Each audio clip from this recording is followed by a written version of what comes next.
here's where this report came from. It's not even really a report, dude. It's ESPN mock draft projecting all 59 picks.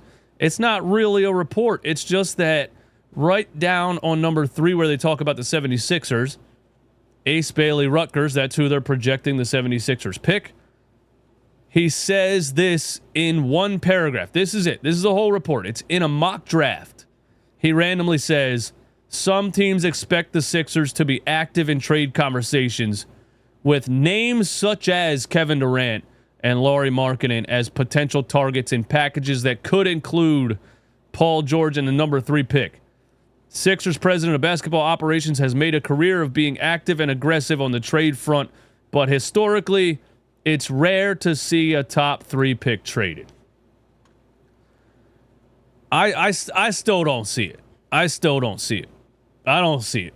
Even Daryl Morey, I don't see it. And Daryl Morey has done some shocking things with the, refusing to trade Ben Simmons for Tyrese Halliburton and being obsessed with James Harden past his prime and then signing Paul George to a max contract. He's done some things, releasing Isaiah Joe for nothing. He's done some things, and he's done well at drafting, finding Tyrese Maxey at 21, finding Jared McCain at 16, making the trade for Quentin Grimes. But again, he made the trade for Quentin Grimes and Jared Butler because he thought Joel Embiid was going to come back and we were going to make a push in the playoffs. Either way, Daryl Morey's done some things. But even I don't see him trading this pick to take on an older player in Kevin Durant. If we're talking about Lauri Markkanen, it's a totally different conversation.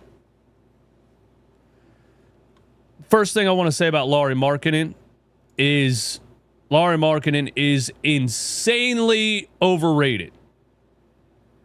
Out of this world overrated is Lauri Markkanen. Guys, on a terrible Utah Jazz team last year, Lauri Markkanen averaged 17 points per game. Why every year is Lauri Markkanen talked about as some kind of superstar? Why? Why every year is Lauri Markkanen discussed like he's some type of superstar? He's been in the league now for how long? How old is Lauri Markkanen? He's 27. He averaged 17 points per game last season. Lauri Markkanen is a very good role player. This is giving me Mikal Bridges out of Brooklyn vibes, where a team drives up the price for such an annoyingly long time, and somebody finally bites and gives them 5 first-round draft picks for a guy that is not even a number 1 scoring option on a team. I just do not understand the Lauri Markkanen hype. He would be he'd be a better third option than Paul George. Don't get me wrong. And he's only 27. I think I'm out on the Kevin Durant situation. If the 76ers, oh shit. Lauri Markkanen's a tough one, man. It's got me confused, man. Because if, and that's the fake trade that I brought up here. I went and found a Lauri Markkanen trade, and I think that's what we're saying here. Well, this one's saying Lauri Markkanen and the 21st pick. You're getting off the Paul George contract. Oh, let me show you. You're getting off the Paul George contract. You're giving up the number 3 pick. You're getting 27-year-old Lauri Markkanen, who, pair him with Embiid, Maxey, McCain. If Embiid's healthy, that's a championship contender, right? Everybody seems to forget when Joel Embiid is healthy, the 76ers are a contender no matter what. This guy went 12-5 in the month of January, his rookie season, with a team full of Luke Bahamute and TJ McConnell and Robert Covington.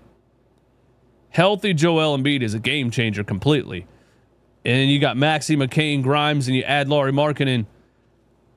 Yeah, I think that makes you a championship contender. And Lauri Markkanen's 27. So he fits a little bit more of the timeline of Maxey and McCain, and you got, 5-6 years to try to win with that core. I actually don't hate that. I don't hate that. I don't want to give up the number 3 pick because I love the upside of Ace Bailey.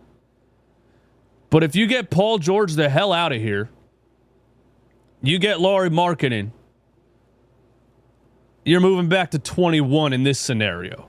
Elliot on the super chat says 5th pick. I don't think the Jazz are giving up number 5 and Lauri Markkanen just to move up to 3, because basically all of the mock drafts, we kind of know who's at number 4 and 5. VJ Edgecombe and Trey Johnson from Texas. And one's an athletic player who needs a lot of development offensively, and one is a very good shooter who's undersized for today's NBA. 6'4", $180. So those are both are development players. I don't know, man. I think I would say yes to Lauri in the 5th pick for Paul George in the 3rd pick. I think I would say yes to that. Because you're only moving back 2 spots. You don't get Ace, but you get another project player in VJ or Trey Johnson. And you get Lauri Markkanen and you get off the Paul George contract. I don't know why the Jazz... I think this is what I'm trying to say. I don't know why the Jazz would be that interested in moving up 2 spots. They're not interested in Paul George at all. Nobody is. The number 3 pick, I don't think it's... If it was the number 2 pick, we'd be talking... The Jazz would probably be... I don't think Ace Bailey himself is sought after enough for them to be interested in trading Lauri Markkanen for it. I definitely don't think there's enough of a difference from number 3 to number 5 for the Jazz to want to give up Lauri Markkanen and the 5 pick.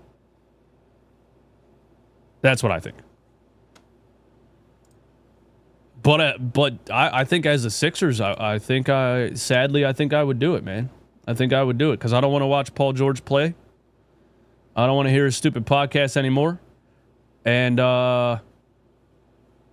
you add Lauri Markkanen to the mix. But I think Lauri Markkanen is going to go for a lot more than that, which I don't think he should because I think he's overrated. I think that's my final assessment of that fake trade idea. And what's up, man? Thank you for the super chat. If Oubre, Drummond, and Gordon opt out, we need to make a play for Santi Aldama. He's the perfect fit next to Embiid. Well, Oubre, Drummond, and Gordon are not going to opt out. There's no reason for them to opt out. Why would they opt out? They have player options that are offered, that they have guaranteed money. Andre Drummond has a $5 million guaranteed player option. Andre Drummond, as terrible as he was last season, he ended up being the 3rd string center behind a Dembona. He was that bad. Nobody's paying Andre Drummond $5 million next year. All 3 of those guys, Oubre, Drummond, and Gordon, have player options that are worth more than any other team's going to offer them, and they know that, and their agents know that, and they're opting in. The only hope for the 76ers in that situation is to sign and trade all 3 of those guys. And I love me some Kelly Oubre, but you can find a Kelly Oubre. I don't think Kelly Oubre does anything well enough for him to be untouchable. I know there's Sixers fans that love him so much. They're like, don't trade Kelly. He's the only guy that plays every game and gives 100%. I agree. But I don't think his skill set is something to write. You know, it's not like you can't find another Kelly Oubre. You can. Probably in the 2nd round of a draft. Honestly, I think Ricky Council is Kelly Oubre, if we're being honest, for cheaper. That's what I think about that. But yeah, I mean, they're not going to opt out. So that's not going to happen. If they sign and trade him, and then they maybe they go after Santi Aldama. I don't know, man. I don't know. I mean, if Joel Embiid's healthy and you add Santi Aldama, yeah, again, contender. I guess we're going to be here all off season saying if Joel Embiid is healthy.